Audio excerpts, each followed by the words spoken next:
नमस्कार दोस्तों, आप सभी का स्वागत है श्री एजुकेशन ग्रुप पर। Shri education group SCG psychology की सीरीज में हम बात कर रहे हैं स्ट्रक्चर ऑफ पर्सनालिटी के बारे में। स्ट्रक्चर ऑफ पर्सनालिटी जो कि ये टॉपिक है, ये हम बात कर रहे हैं major approaches to study the personality के अंदर में। मेजर अप्रोचेस के अंदर सबसे पहली अप्रोच जो हमने देखी थी, वह थी हमारी वह थी हमारी ट्रेट अप्रोच। तो भाई साहब, ये है आपकी ट्रेट अप्रोच। इसको हमने कुछ वीडियोस पहले देख चुके हैं। इस ट्रेट अप्रोच के अंदर हमने अल्पोर्ट की ट्रेट थ्योरी के बारे में बात करी थी, कटेल की पर्सनालिटी फैक्टर थ्योरी के बारे में बात करी थी, आइजिंक की थ्योरी के बारे में बात करी थी। अब इस वीडियो में हम लोग साइकोडायनेमिक अप्रोचेस को जानने की कोशिश कर रहे हैं। तो जी, साइकोडायनेमिक अप्रोचेस को जानने की कोशिश में हम सिगमंड फ्रॉइड के बारे में पहले ही जान चुके हैं। सिगमंड फ्रॉइड को हम लोग बहुत ही अच्छे से समझ चुके हैं। साइकोडायनेमिक अप्रोच को हम लोग समझने की कोशिश कर रहे हैं, जिसमें हम सिगमंड फ्रॉइड के बारे में जान चुके हैं। तो जी, अब हम लोग सिगमंड फ्रॉइड के लेवल्स ऑफ कॉन्शियसनेस को भी लास्ट वीडियो में समझ चुके हैं, जिसमें मैंने आपको बताया था कि कॉन्शियसनेस क्या होती है, प्री कॉन्शियसनेस क्या होती है और अनकॉन्शियसनेस क्या होती है। तो जी, लास्ट वीडियो में हम लोगों ने जान लिया था कि कॉन्शियसनेस क्या है, प्री कॉन्शियसनेस क्या है और अनकॉन्शियसनेस क्या है। ठीक है। तो अब इस पर्टिकुलर वीडियो में हम लोग समझने वाले हैं स्ट्रक्चर ऑफ पर्सनालिटी को। स्ट्रक्चर ऑफ पर्सनालिटी क्या होता है, उस चीज को हम लोग समझने की कोशिश करते हैं। तो आइए देखते हैं। अगर आप स्ट्रक्चर ऑफ पर्सनालिटी को समझने की कोशिश करें, तो अगर मैं कम शब्दों में आपको बताऊं, तो स्ट्रक्चर ऑफ पर्सनालिटी बनी होती है सिगमंड फ्रॉइड के अकॉर्डिंग। स्ट्रक्चर ऑफ पर्सनालिटी बनी होती है तीन चीजों से। सबसे पहली चीज होती है इड।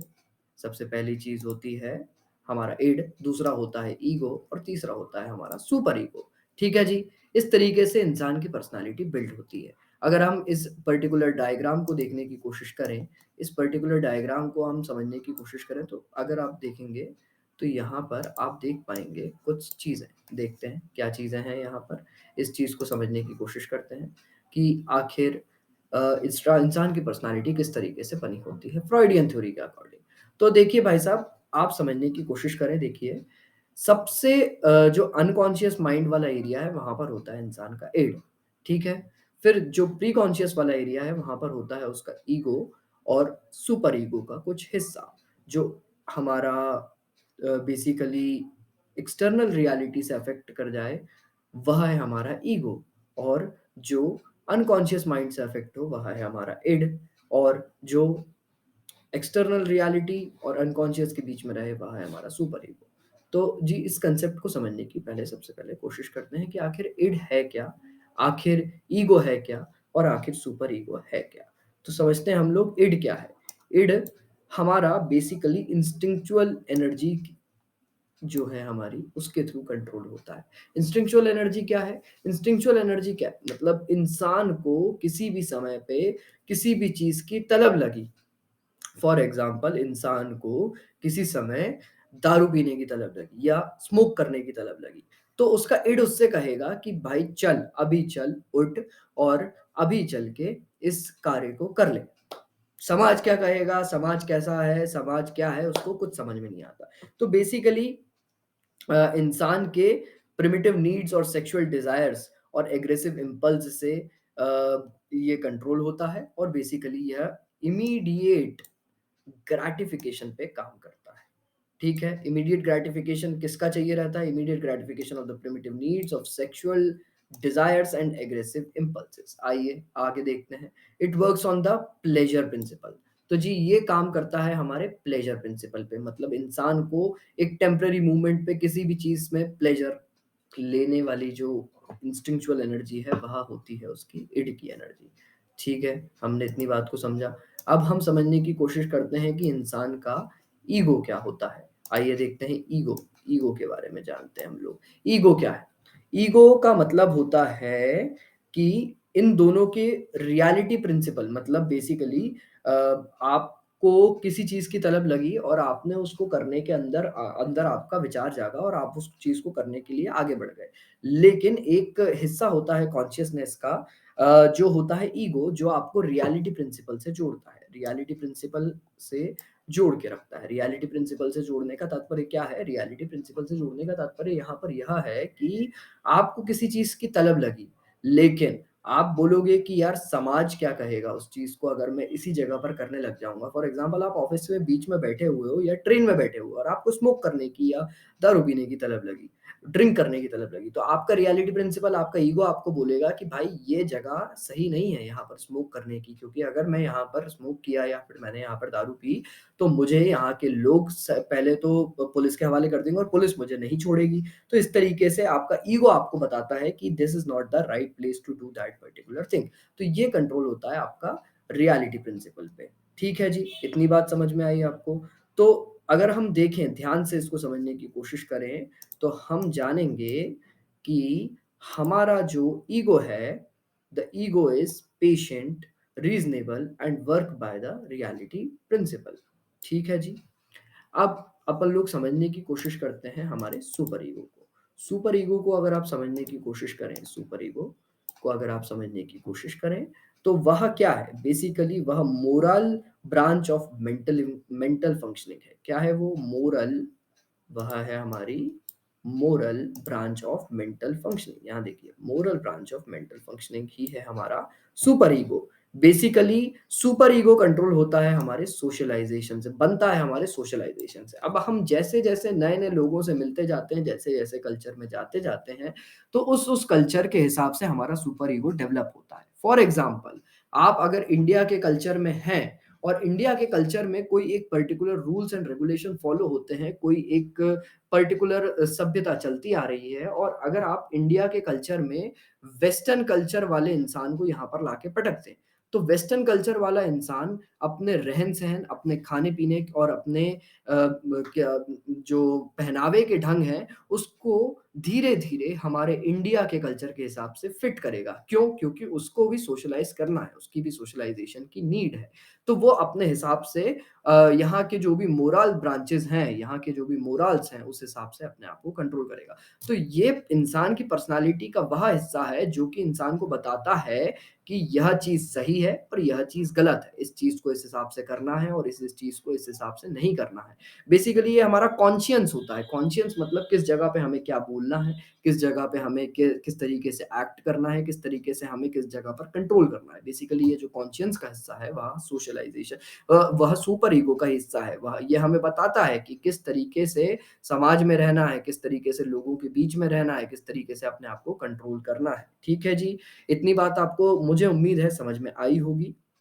अब अगर एक एग्ज़ाम्पल लें, तो अगर इंसान को उस जगह पर बेसिकली स्मोक करने की इच्छा हो रही है या दारू पीने की तलब हो रही है, तो उसका सुपर ईगो उसको बताएगा कि अगर मैंने यहाँ पर ये किया, तो मैं गिल्ट, फ़ियर और एंग्ज़ायटी से भर सकता हूँ। तो इसीलिए मुझे यह चीज़ यहाँ पर नहीं करनी चाहिए। तो ये जो चीज़ है, यह सब कुछ क्रिएट करने का काम किसका रहता है? सुपर ईगो का रहता है। ठीक है जी, आइए आगे बढ़ते हैं। तो अगर हम इन चीज़ों को समझने की कोशिश करें, तो thus in terms of individual functioning, Freud thought of the unconscious as being composed of three competing forces. In some people, the id is stronger than the superego.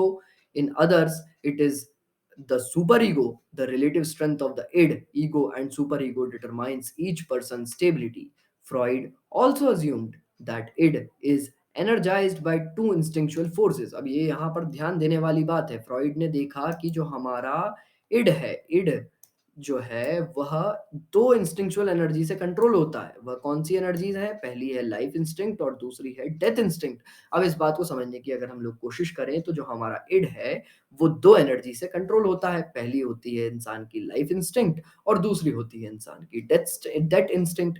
इस तरीके से ईगो कंट्रोल किया जाता है। अब ये लाइफ इंस्टिंक्ट क्या है और डेथ इंस्टिंक्ट क्या है? तो इसको समझते हैं।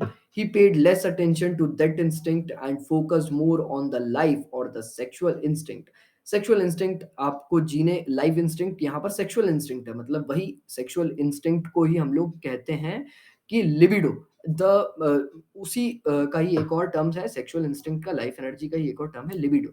The instinctual life force that energize the id is called the libido. Libido मतलब आपकी सेक्सुअल एनर्जी को ही लिबिडो कहा जाता है। फॉर एग्जांपल आप किसी सोशल सिचुएशन में हैं और अपोजिट जेंडर को देखकर या अपोजिट जेंडर की तरफ आपका इतना तेज अट्रैक्शन होता है, इतनी पावरफुली अट्रैक्शन होता है, सेक्सुअली अट्रैक्टेड हो जाते हो आप सामने वाले से, उसी को कहा जाता है, उसी इंस्टिंक्चुअल एनर्जी को कहा जाता है लिबिडो। ठीक है जी। It works on the pleasure principle. मैंने जैसा कि आपको बताया कि ये जो लिबिडो है, इड है, वो लाइफ इंस्टिंक्ट आता है और लाइफ इंस्टिंक्ट की इंस्टिंक्चुअल एनर्जी होती है लिबिडो। और basically it works on the pleasure principle and seeks immediate gratification. उसको इमीडिएट ग्रेटिफिकेशन चाहिए रहता है, मतलब अभी अगर मुझे सिगरेट पीनी है तो मुझे अभी पीनी है, मुझे अगर अभी दारू पीनी है तो मुझे अभी के अभी चाहिए, मतलब चाहिए। ठीक है जी। तो इस तरीके से आज हमने इस वीडियो में जाना किस चीज के बारे में? आज हमने इस पर्टिकुलर वीडियो में जाना है साइकोडायनेमिक अप्रोच के अंडर स्ट्रक्चर ऑफ पर्सनालिटी के बारे में। स्ट्रक्चर ऑफ पर्सनालिटी तीन चीजों से बनी होती है। पहला होता है इड, दूसरा होता है ईगो और तीसरा होता है सुपर ईगो। ठीक है जी। इड, ईगो, सुपर ईगो से हमारी पर्सनालिटी बनी रहती है। ये है हमारा इड, ये है हमारा ईगो, ये है हमारा सुपर ईगो। ठीक है जी। अब इड का मतलब क्या होता है? इड बेसिकली हमारे प्लेजर प्रिंसिपल के ऊपर काम करता है और बेसिकली ये आपको इंस्टिंक्चुअल एनर्जी मतलब इमीडिएट ग्रेटिफिकेशन करवाता है। ईगो क्या होता है? ईगो इंसान का जो होता है वह रियलिटी प्रिंसिपल के ऊपर काम करता है और इंसान को रियलिटी से जोड़ता है। बेसिकली किस जगह पर क्या करना है और क्या नहीं करना है के बीच की एक रास्ता जो होता है वह होता है इंसान का ईगो। और जो तीसरा हिस्सा होता है पर्सनालिटी का उसको कहते हैं super ego. Basically super ego हमें बताता है कि बेसिकली हमारे मोरल्स के बारे में बताता है और सोशलाइजेशन समाज के हिसाब से इस जगह पर क्या चीज करना सही है और क्या चीज करना गलत है, उस चीज को भी दर्शाता है हमारा सुपर ईगो। ठीक है। और सुपर ईगो क्रिएट करता है गिल्ट, फियर या एंजाइटी एक पर्टिकुलर इंसान के अंदर, ताकि वह काम वो ना करे जो कि समाज के खिलाफ है। तो बेसिकली हमने लास्ट में जाना कि इड की दो इंस्टिंक्चुअल फोर्सेस होते हैं इड के अंदर, एक होता है लाइफ इंस्टिंक्ट और दूसरा होता है डेथ इंस्टिंक्ट। और इंसान की जो इड है वो बेसिकली कंट्रोल होती है उसके इंस्टिंक्चुअल लाइफ फोर्स से, जिसको कहा जाता है लिबिडो, जो कि प्लेजर प्रिंसिपल के ऊपर काम करता है और इमीडिएट ग्रेटिफिकेशन के ऊपर काम करता है।